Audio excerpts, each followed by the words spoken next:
What's up, everybody? Welcome to MuseThemes.com. This is Ashton Bingham. Today I'm here with another quick tip video going to show you a little interesting inner working of the contact form widgets in Muse, both from our site and the default Muse widget library. We've had a lot of inquiries and support about the delivery email that comes from the forms and how to change the way that the information is labeled. This is especially important for those of you with client websites and needing to have those contact form emails clear and labeled properly for your clients when they receive them.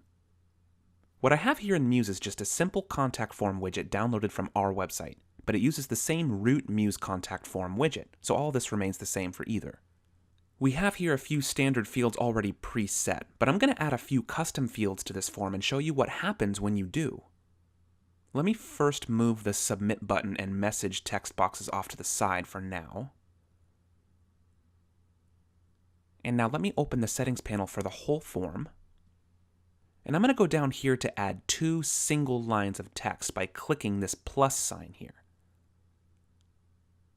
And there we go. We now have 2 extra fields here on the form. And we can of course enter our own custom filler text inside. So I'll click inside using my text tool. And we'll type enter location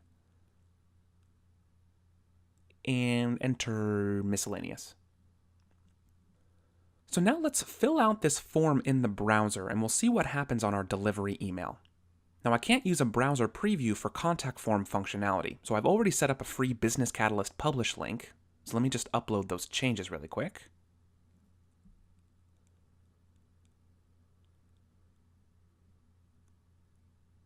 Perfect.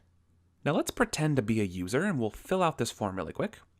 We'll type name, Ashton Bingham, email, message, location, and miscellaneous. Great. And we'll click submit. Awesome. Now I'm going to switch over to my email at MuseThemes, and I'm just going to open the email that I just received.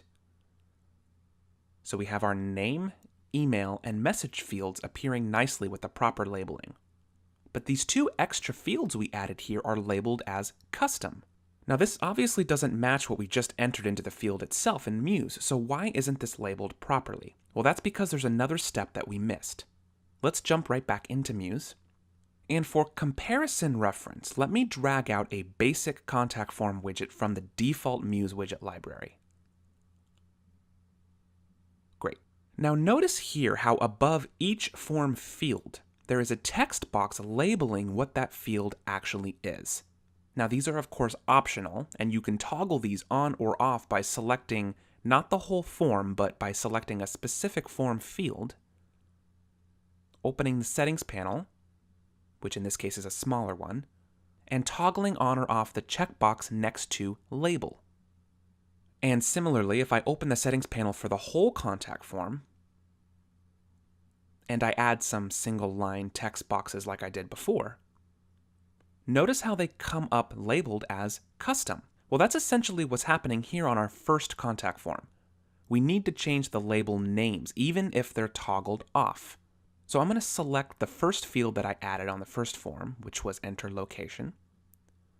We'll open the settings panel, and we'll toggle on the label. Now right now it's partially hidden, but that's just because of the positioning settings here, but we can easily select it now and drag it out of the way. Its placement actually doesn't even matter if it's not going to be toggled on in the end. So right now we just need to change custom to location. Perfect. And I can open that small panel again now and toggle it back off. Now let me repeat the process on the second one. We'll toggle on the label, enter miscellaneous, and we can toggle that back off. Awesome. Now I'll remove this second form now because we're done with that. And now I just want to republish my page to that link. Great. And we'll fill it out once more. We got name, email, message, location, and miscellaneous. And we'll click Submit. And back to my Muse Themes email. And there we go. Everything is now labeled accordingly. So thanks again for catching another quick tip video. If you have any questions or concerns, don't hesitate to let us know. Cheers.